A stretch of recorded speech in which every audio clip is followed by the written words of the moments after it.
Hello and welcome to the ID Talk podcast. My name is Tony Bidzionis and I'm here with my co-host, Mr. Alex Perella. Alex, hello. Hello, live in Amsterdam. Live in Amsterdam, yeah.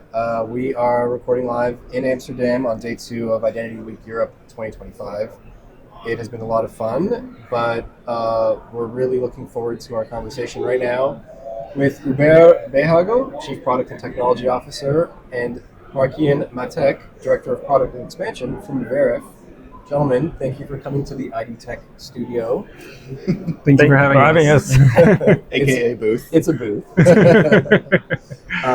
No, it's really nice meeting you guys. Thank you for coming by and chatting with us. And let's get started with just a general introduce yourselves. Let us know what you do besides your titles, and just tell us about your backgrounds. Hubert, we'll start with you. Yeah, thank you. Yes, so I'm Hubert Behaghel.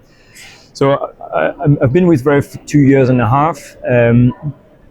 What I do is I drive the product and engineering motion, and the mission is to make the internet safer. There is a grand vision behind Veriff, which is about issuing passports and transcend the government-led identification scheme. But on a more day-to-day, like the way we've been organizing ourselves is we have 3 questions we want to answer fine for driving this trust online. Are you who you say you are? Are you a person and even the person we expect, and can you be trusted? Before Veriff, I was actually working with big brands in the UK or in global brands, so Marks & Spencer, Sky, NBC Universal a bit, and Amazon. And for the rest, what you should know about me, I'm based in Barcelona, so Veriff is a fairly global team, but the roots are in Estonia, Tallinn. But Spain is actually a big hub, and then we are in the Americas in São Paulo. Okay. But I'm in the Spain hub. And then last thing I would share is I have 6 children, one 7th on its way for September. Wow. Well, congratulations. Thank you, Tony. A lot going on. Do you hear wow a lot when you say that? Is that usually the reaction before they say congratulations? I'll get like, what is your car? Like, there's always a reaction. Amazing. And Markiyan? Yeah, so I'm focused on the third question that Hubert called out, that can you be trusted? And that involves looking a lot beyond identity into a lot of the trust infrastructure, like looking at the attributes of a person, like are they listed in some of the watch lists or the sanctions list? Do they have the right to work? Do they have the address where they claim they have it from? And I look into all sorts of different signals, like the criminal records as well, like of what we can tell about the person to conclude whether they can be trusted after we know that they are who they say they are. Mm-hmm. Amazing. I think we'll get into that deeper a little bit later. I know you certainly have some questions, Alex, but before we do that, just because we're here, you guys have any impressions of the show? How's it been for you so far? What are the key trends that you guys are picking up on this year? Okay, so yeah, for me it's the first one actually, Identity Week. So I kind of went with a fairly open mind. I think what I've learned is there is a lot going on. It's a lot more on the kind of partnership, like it's more like the solutions people are coming together. Yeah. So that was already an interesting angle.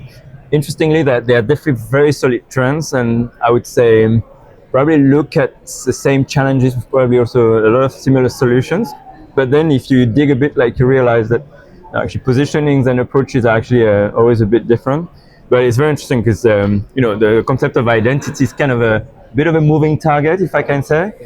And so everyone is looking at like some tectonic shifts, and it's quite interesting to see also who actually even wants to approach whom, because the synergies are there, but they are always like a bit different. But so far it's been really good, and I have to say it's also feel nice because it's just this kind of human side. Like it's an event that's fairly big for the sector we are, but not too big that you can actually feel like you also have scanned a bit the whole place. So it's kind of a nice feeling. It's cool. I like that. Like walking through the hall and just seeing all the conversations that are happening around food and just around meeting tables and in booths like this, and kind of wanting to like listen in, but you can't because that would be rude. Creepy and rude. Yeah.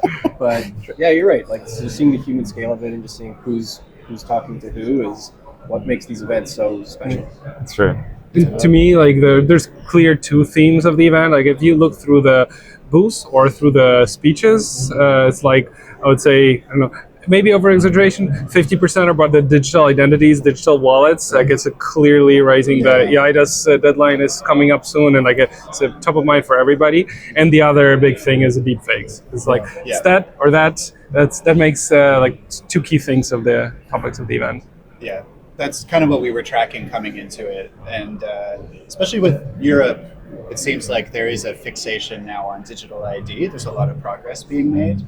And to Hubert's point about how it's kind of a open question what identity is that's being negotiated now. Yeah.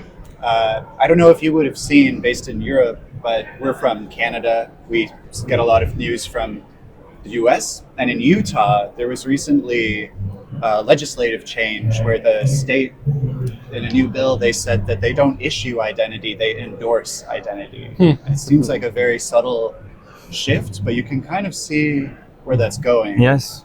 Do you feel like that is the trend that's taking shape, that state government kind of entities are stepping back a little and saying we will like endorse this or this? Or where do you see it going?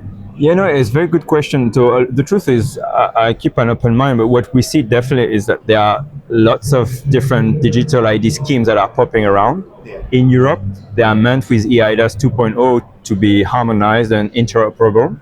I have to say I'm also going to kind of pay great attention because we are close to some teams that are implementing this in Europe, and Right. seems that at least what I hear from the corridor is that it's not going to be a given outcome. But then if you look at the US, even MDLs now start to be a bit better standardized, but it's just like, it's a mess. I mean, that is one thing, right? But then it's also true that we Veriff, we believe that it's true that there is a bit of a challenge to look at the digital economy that kind of a bit borderless by design, and then suddenly like you have each of these local, identity schemes that don't work together. It's clearly going to create a huge friction, and unfortunately friction is also going to be exploited by fraudsters, because that's the essence of it. And so we get a lot of promises from this digitalization of our identities, but it looks like because there isn't, I would call it like the Babel Tower curse is kicking again. It may not actually, like, what was so interesting for me is we work with some of the biggest buyers of identity verification in the world, and they had, when you have this kind of scale, for a low risk, high volume flow, you're going to whip up a DIY solution, which kind of makes sense, right? Yeah. But suddenly when you start having, but I need to support ADA, and I need to support EIDAS, and it's like, suddenly like they started saying, well, actually, Veriff, like, can you take on this flow? Because the thing is, the economics doesn't work anymore, and precisely for what was meant to make it dirt cheap and robust and scalable. So there is this kind of conflict, right? So I think what I'm trying to say is like, and I didn't see it coming, to be honest with you, I didn't know, but for me to endorse, whether you're government or even a business, you endorse certain type of identity that you want to bless, makes sense, because the truth is the fact that it's border driven, it's very artificial in the digital economy, right? Yeah. And again, you may be able to reduce a ton of friction by just placing 2-3 that actually are borderless, and somehow you trust more the source, because that's the other thing, right? We saw a shift at Veriff, which was from, plastic dog to starting using government databases. I know it's not really a popular thing to say, but some government databases are not actually that accurate. We saw like SSN was making big noise, even in the US, which is a fairly civilized country with great, corruption is kind of going everywhere. So, what I'm trying to say is like, it's not even enough to have a digital asset. It's like you need to trust who is emitting it, and then over time that it's really well managed. So I think it's going to be very interesting to see which are like the winning definition of identity is care. And then the last thing I want to say here is that one thing we've seen at Veriff, which was also fascinating, is the move from, compliance was a big driver in our industry. And then in the last 2 years, I would say the shift has been toward performance. Veriff wants to be, and we already believe we are the best at accuracy, right? At identifying fraud while not introducing unnecessary friction for the good people. And so that's our thing. And so for us, when we saw this shift, it's been a good time. But the point I'm trying to make is some of the industries that have come to us, they actually didn't want to do classic identity verification. If you think about dating apps and marketplaces, Right. like it's too intrusive to go with a full identity. So I know that the schemes are going to allow you to share, only what's necessary to be on to zero proof, etc. But the kind of experience that's going to result, and again, this kind of harmony we need to have to make it scalable, is going to be interesting because, again, like blessing identities or understanding identities is a very interesting concept because, again, governors could do it. I think businesses will have also to do it themselves because integrating with all the schemes and all the shapes, it's not going to be a good deal. Yeah. No, for the financial services, especially, like the compliance has been a big driver for like answering the question and checking the identity of a person. Like a lot of them started doing it because they have to legally, and then that shift to like compliance often is not built in a way to actually answer that question and like verify whether you are who you say you are, and that's where the fraud rates and the other angle of identity verification comes in that can verify like, are you really who you are? And that answering the and going back to your original question, can we endorse or issue identity? It's just identity is such a multifaceted thing that it's in different contexts it can mean different things. Like, are you your face? Are you your device? Are you your account that you've created? Yeah. I do think endorsing is it's a good angle. I just came up with that 2 minutes ago, so I'm happy that it provoked such interesting responses. And I'm hearing what you're saying. Like, it sounds like with Veriff, maybe I don't want to say this is your company's official position or something, but that you are thinking deeply about what does it mean, what does identity mean, and what does identity assurance mean. And then it kind of reminds me, this is a weird analogy, but in Canada, Tony, don't say anything, but I'm like, I like to buy a lot of organic food, but just because it's labeled organic doesn't mean it's more organic than something that is not labeled that way necessarily. So you kind of have to do extra research. Yeah, you're making it sound like I eat trash.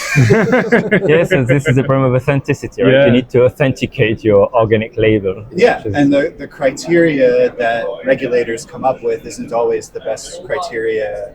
To Markiyan's point, like, just because it's compliant doesn't mean it's actually like doing what it's being sold as doing. Because the core problem is like it's very easy. It's like the speed with which fraudsters adapt to compliance regulations is much slower when compliance adapts to fraudsters' new tactics. Right.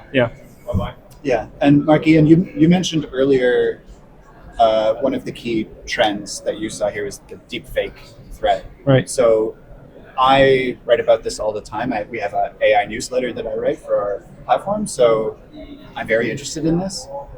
How is Veriff tackling the deepfake threat? Right. Beryl, that's the Yes, no, but this is a great question.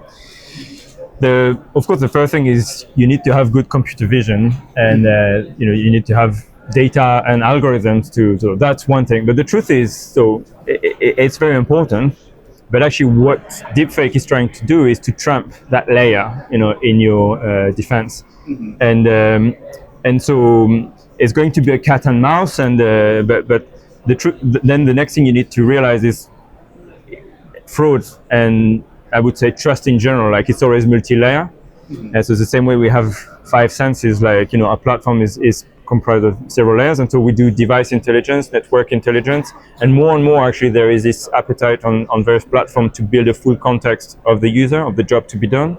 And then so we have a liveness solution, which is mostly biometric driven, but also has a component, because the last problem is the delivery of the media, right? So you have the media that's forged, and that you need to detect it. But the truth is, because this media is not authentic, then it has been delivered in a different way as well. So this is injection attack, right? And so for us, actually, we do support like API only integration, but the customers who want the best performance always kind of use the SDK element and really like allow us to control the full delivery chain and maintain a very airtight verification plane. So that's one thing. But the other thing I want to say is that I think the thing that makes us really strong with this is, okay, now you have this multi-layer, you have this liveness check that allows you to spot And it's true, actually, a lot of people in the competition are going to use pictures, we use videos, and actually we have even algorithms to kind of extract the right clips, etc. But the other thing to say is, like, we don't think of liveness as a standalone product. It's actually, I actually struggle to articulate properly, but let me give it another try.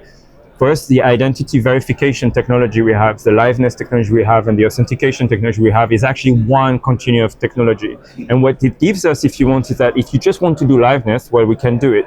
But the fact that it's actually one plane, one continuum, allows us to have like order of magnitude more cross-validation, which means when you come on the floor and you do a liveness check and you do full IDV and maybe later you do an authentication, we have captured and cross-validated so much data that like we build a lot more confidence. But if you were to just do a liveness with one provider and identity verification with another, like the amount of loss of information that you will have is enormous. Yeah, it's like a holistic approach. That's it, and that's usually, that's the conundrum and the paradox, because you're dealing with very sensitive data. The more you give it to Veriff, the more accurate it is. But on the other side, like, do you want to give so much? That's a very interesting challenge.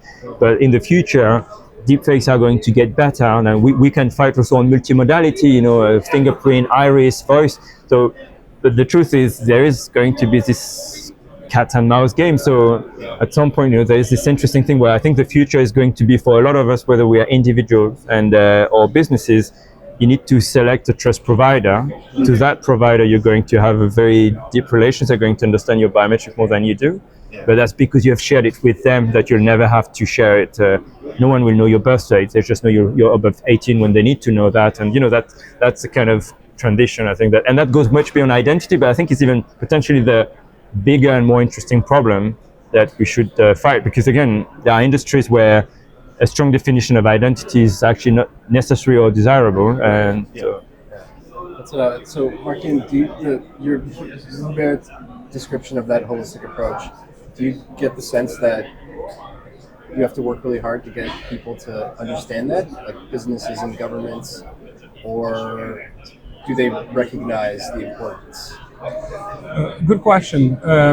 I think once we explain and go through it with them, it's becoming more obvious, because especially as we can connect the dots. For example, it might be that you need to check before you check go through full IDV of the person. You can check whether you can do the liveness check before, and then before that maybe you do just a device check. And then as you can collect data points across different points of the journey and they all connect with each other, then you can start filtering out some of the fraudsters and bad traffic, and even the deep fakes. Like if you've seen this device already or person with some of these attributes, then it builds together. And I think as it starts building into the one data source, the reusable data that you can tap into, and you can see if you've seen this fraud in other parts of your journey before, that becomes powerful. And I would say one more step, the next step to it is once you can start sharing also this data with some of your other industry peers in consortium, then you start seeing, okay, somebody else has seen either this device or this face or some of the attributes, or this IP network has made too many requests and too many providers at the same time. Then it starts seeing a lot more value. Yeah, right. That makes sense. And this approach is already now being implemented by Veriff in these digital ID trials. I don't know how much you can say about that. I know there's large scale trials. Hubert, I think you mentioned that you were involved in them in a pretty extensive way. So are you now seeing this in practice? You mean, so maybe one thing we can say is the platform is designed, so we have this technology called cross-linking, right, which is actually, so we have several layers, and even we have human layers. I could go into that, but fundamentally when we identify fraud, there are 1,000 data points that are attached to this session, and combination of these data points are going to now be identified as potentially fraudulent, right? So I like to think of it as a trauma concept, right? It's just, your brain, when you go through traumatic experience, is going to remember the smell just before the light. And, and that's exactly what we do with cross-linking, right? We just capture configuration of data, and then when we see similar situation, we raise the risk level massively, right? And then, so that's at the level of one customer is going to immediately make us learn about new fraud pattern at an issue. But now we can cascade these learnings through entire industries. It's opt-in, but more and more we want to make it part of the default setup. And you can see how actually we can even expand across industries, because the truth is, industries are in the digital world, again, the borders are a bit weird. But if you think about a customer like Instacart, well, where do you place them? It could be a bit of like retailer, it could be gig economy, it could be marketplace, so at the end of the day, this classification is very interesting. But cascading learnings at scale is one mechanism we have. We have others, but this is the one that's the most automated and the most immediate. And the necessary call out for this is like a lot of customers love it, and depending on who in the company you ask, usually like the product managers would love it. The compliance people or the privacy teams are very concerned with it. Like there's a lot that needs to happen on the consent and the compliance side to make it work. So like the adoption of this, there's some real precautions and barriers that need to be taken to start sharing data with others. So that's why like some of our customers just want to start with just building their own data set. Like it keeps building up, and they don't want to find fraudsters who they've seen themselves again, and then they take steps to share it with others to increase that level. So I imagine there's a lot of like a learning process for privacy-focused people, where and for us as well. We learned a lot. It sounds like there's probably a dialogue. Yes. And they're saying, we want this, but not any risk. And you're saying you can have that with these risks, and it just goes back and forth. It sounds like. Yeah, exactly. Yeah. Are you involved? Like you mentioned, a lot of industries that you're involved in. I was thinking of crypto. We don't really cover crypto a lot on our platform, but it's interesting, and that's definitely an area that seems to be growing, and they really want privacy. So I'm just curious, does Veriff do any work in crypto? Yeah, so actually, Veriff, I've seen one of the first a growth acceleration coming from the crypto industry. Unfortunately, it was before the crypto winter, so that has had two effects. If you want, of course, it means that some of this business has slowed down on Veriff's side, and then Veriff itself has been a bit more careful, I guess, to kind of dedicate ourselves entirely to it. But we're warming up again, and we've kept very notorious customers on our platform that are from the crypto space. And I have to say, we love crypto for two reasons.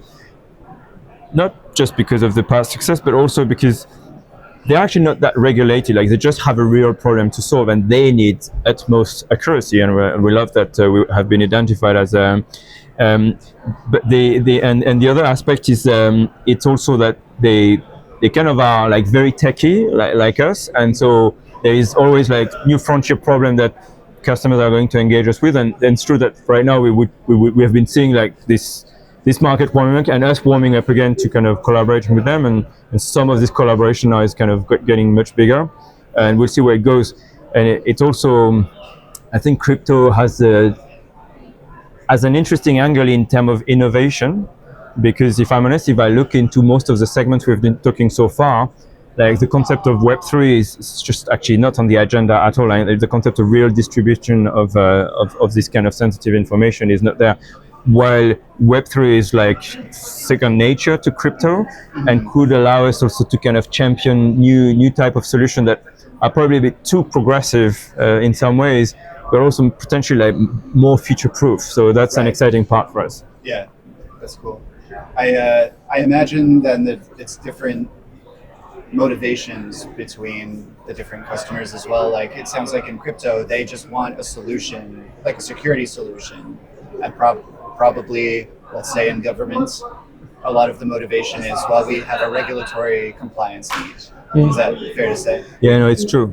So there is like the government is going to first look at the list of certification you have, and then the type of customers you have that are already in the same space. Well, crypto doesn't care at all about this, and actually, I would even say gig economy. So we can draw actually a fairly clear line between the people who are, I mean, I don't like to put it like this because it's not entirely fair, but are here to kind of have box to tick, and people who have problems to solve, right? It's just, and it's actually, again, not trying to be too pessimistic, but it's true that in the end today, like I think the regulators doing a really good job, like EU AI Act and even a lot of things around biometrics are very powerful, but it's still too easy to get the certification and not solve the problem. And that's where, you know, the academic and more like compliance world, fraudsters, like, you know, just don't follow any rule. Like, so if you try to put them into some kind of framework, it's like they're just going to escape that. That's exactly what they do, right? So it's an interesting. But for us, we actually, like, initially we kind of potentially were because of also the initial crypto fire we had. That could have been actually the route, but now actually we feel more comfortable that we can be the right player for both angles. But Right. it's true. Yeah. The main thing that when we talk to crypto, we just problem solvers, like we just get them to try our platform. While when we work with governments or even big banks, etc., we spend a lot of time to tell them, look, yes, of course you want this drag and drop workflow thing, but you really need performance. Like you really need accuracy. Like you're buying us, and you need to kind of spend a lot of time to tell them, yeah, there are lots of features you want, but the one thing you're trying to do is build trust. So you need to take out the fraudster, and that's the first thing. And it's interesting because you have to put back, you know, the core problem on the table, because that can dilute it and even kind of almost neglect it at a point.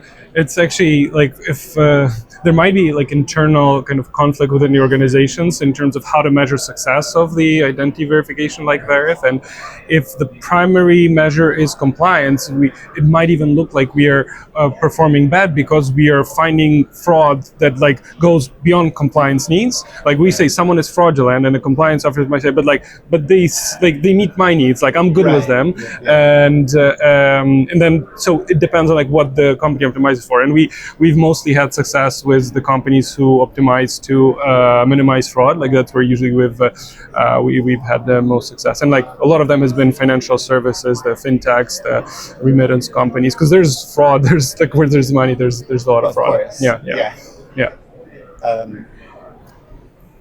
Sorry, you look like you were going to say something. I always look like I'm gonna say Yeah. something. I was just going to ask you guys about what your opinions are on the importance of digital infrastructure and fighting cyber threats. Is it And fighting. cyber threats, just in Okay. general? I mean, is it?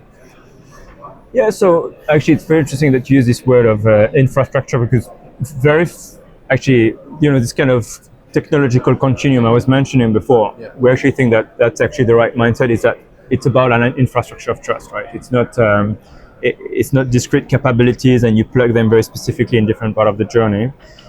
So there is this view that you need to have this full ecosystem that empowers you to deal with the core of trust, of, you know, very deep concept like identity, and then like Markiyan was explaining, like, you know, more like vertical specific or even use case specific, like a toolbox that allows you to go refine and go further.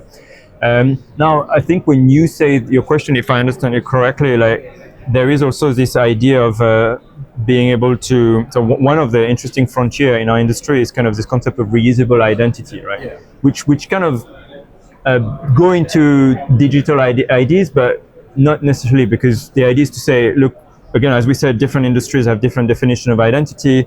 The verification is kind of expansive in a way, in many aspects actually. So how about I don't need to redo it? And then actually some businesses and like Veriff are building this data moat where we kind of remember some of the verification in a data privacy way, of course with the consent with the customers and the end user. And then, you know, you can start really, and that's actually already an important part of the infrastructure. And then once you are there, you know, it doesn't take much for you to kind of transform this reusable identity. It's just valid on your platform, which doesn't have to be the only one on the internet. And then you can issue yourself like a token or an identity. And here, like, you need to be part of this kind of distributed performance, cryptographic, and even self-sovereign. And these things, so I think all of this ecosystem needs to come together. Today, it's not even like the standards don't try to cover it. Like there is a lot of fragmentation, horizontally, vertically. And so I think it's going to be critical that we nail this level of infrastructure to really unlock the potential of the digital economy. But I would say right now, I think it's going to be more of a cacophony before it gets better. And Veriff right now is is really trying to focus on these problems we've discussed, bringing this reusable identity at Veriff level.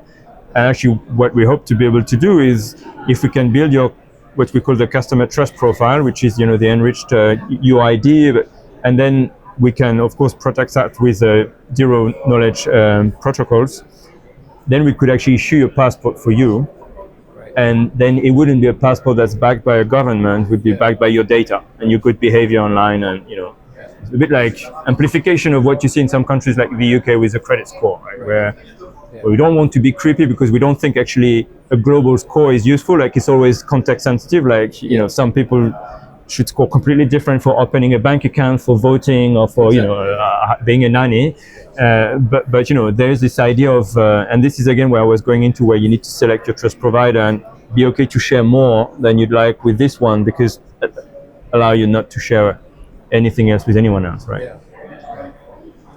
Markiyan, do you want to add anything? No, I think You covered it all? Yeah. Very reassuring. Is how I would describe it. I mean, we're very optimistic. I mean, Veriff is convinced. I mean, it sounds, one thing that's actually an interesting challenge for Markiyan and myself is people tend to look at identity verification and fraud fighting as a cost center. Right. But Veriff has been born on the idea that if you build trust in an environment, then it gets abundance, right? And so this abundance mindset is really what's driving us. And so we actually building workshops where we can sit down with our customers, usually after they have onboarding with us, like, but you're just mitigating a problem, but we think you should get more business. You should be able to have a higher unit price. Because so how can we work together to get you to not just this being a nice idea that we push on your agenda, but something that's become a growth lever for you, right? And the truth is, there are always ways, right? Sometimes they're small, some they're big, but it's true. We're very optimistic about the future of the digital economy. That was also very reassuring. I think, we could probably cut it there. Like that just now would be a great ending to the episode. But if we if we missed anything, or if there's something else you want us to I think there's one thing I would call out. Yeah. Should I just go on? We'll cut it after. Okay. So it'll Chop it up so that this part is I think my observation and the conversations with customer, one thing that's under the radar, the Gen AI is bringing so much threat to the industry with deepfakes that I think there's the underlooked element is like the opportunities that it brings. Because what I see a lot of our customers they do is they also, after verifying identity of a person, they usually need to do a lot more things in order to be able to work with them, like process, as I mentioned, like the address or their proof of insurance or their taxi license, or like there's the source of funds. There's like a lot of things that you would need to verify from the person before you can work with them. And the AI is making wonders there. Like it's saving the things that used to take weeks or days can now be done within minutes. And like if sometime a user used to submit their information and then wait a couple days before it's processed, before they can continue, now they can get immediate feedback if something is missing, if they need to do it again. And then it's both save time for the end user. It is a saved cost for the business. It's a better experience, and that accelerates so much growth. So I think that there's this missing narrative of like how much opportunity there is right now with agentic AI, like with being able to automate and process like so many manual things that need to be done with like, for example, the adverse media checks. Like there's so much that humans still need to do, a lot of false positive, but it's taking a lot of time and eating up costs and reducing user experience. That's the very, very good opportunity right now to improve all that. Yeah, you're preaching to the chorus here. I write about AI every week. There are obviously serious concerns that people have about it, but when I talk to people who don't use it a lot or aren't familiar with it, friends, and they say, well, doesn't it make mistakes all the time? I'm like, you are 2 years in the past in your understanding of like what the capabilities are now. There's so many things that it's already automating. Even for us, like we have a small team, but it's doing wonders for us. in terms of just paperwork, which is ultimately what we're discussing here. Yeah. I'm totally with you there. But I do want to ask you, and it's getting into kind of ridiculous territory, but I think about the pace of AI a lot. Obviously, deepfakes are a serious threat right now. I don't think it's going to be that long before there's an AI system that can make a phone call in the voice of someone and on the fly speak to like a customer service person in that person's voice and show their video if they turn on like a video screen. I don't think that's that far away. So I mean, are you anticipating that? Are you building your systems with that in mind? Or how are you tracking the progress? Do you have like a team that is like watching how OpenAI is advancing or anything like that? I'm just curious. So on some aspects of how Veriff being an AI native company, like we don't really look at it the way you say, but we have teams that are looking at how agentic AI can help us do a better job at. Effectively, and you can try actually. You can take a picture of your passport and put it on Gen AI and say, well, this is an IDV session, and is it a fake document? And it's not going to be uninteresting. I wouldn't say it's there, but for us, one thing we're using it for has been really successful is, it's computer vision is kind of good. So sometimes it allows us to extract features that so far would have taken a lot of time for us to kind of even try and see if it's useful insight for making decisions further down the line. So it's in the way, it's exactly what you say, but we actually don't look at it as a threat. We look at it as a partner to fight fraud. And it's true, it's a bit the same mindset to be able to spot the attack and generate the attack in a way, right? If you think about it. Yeah. But otherwise for Veriff, yes, the innovation is always going to leverage the latest generation, like all our engineers and even all Veriffians that have access not just to one, to several of these technologies. We don't mince our effort to make sure that we are on top of it, because whether it's for the core business of fighting fraud or whether it's just to accelerate, like you said, like any function that's a bit paperwork oriented, so that's just the culture, I would say. I would maybe wrap up with, it's been for years, the fraud is cat and mouse game. Now we find new tools, they find other workarounds, and then it keeps going this way. But the good guiding star there is to make it unprofitable for the fraudsters. So you just put measures in place, you keep evolving, you keep putting barriers and new little tweaks, and it keep as long as it's hard for them to do it, and it's not it doesn't make economic scale, because the fraud is a business on the other side as well. That's where you just keep creating new barriers, you keep chasing each other. Yeah, staying ahead of one step ahead. Yeah, you guys are breaking his heart over here. He's definitely up to something. He always asks these questions out of curiosity. How would somebody but what if I use Gemini? What if my friend was using these tools? Yeah. No, you guys are on top of it, and I guess to the kind of theme throughout this conversation, it's not like, I'm sure there are anti-fraud teams out there who are just ticking boxes. Is the password complicated enough, etc. Whereas you're saying we're using the tools. We are ourselves using the tools that fraudsters have access to keep ahead, which I think is a smart approach. Yeah. All right. Well, thanks so much, guys. This was awesome. Okay, it was great. Thank you very much. I enjoyed it. Yeah. Pleasure. Thanks, guys.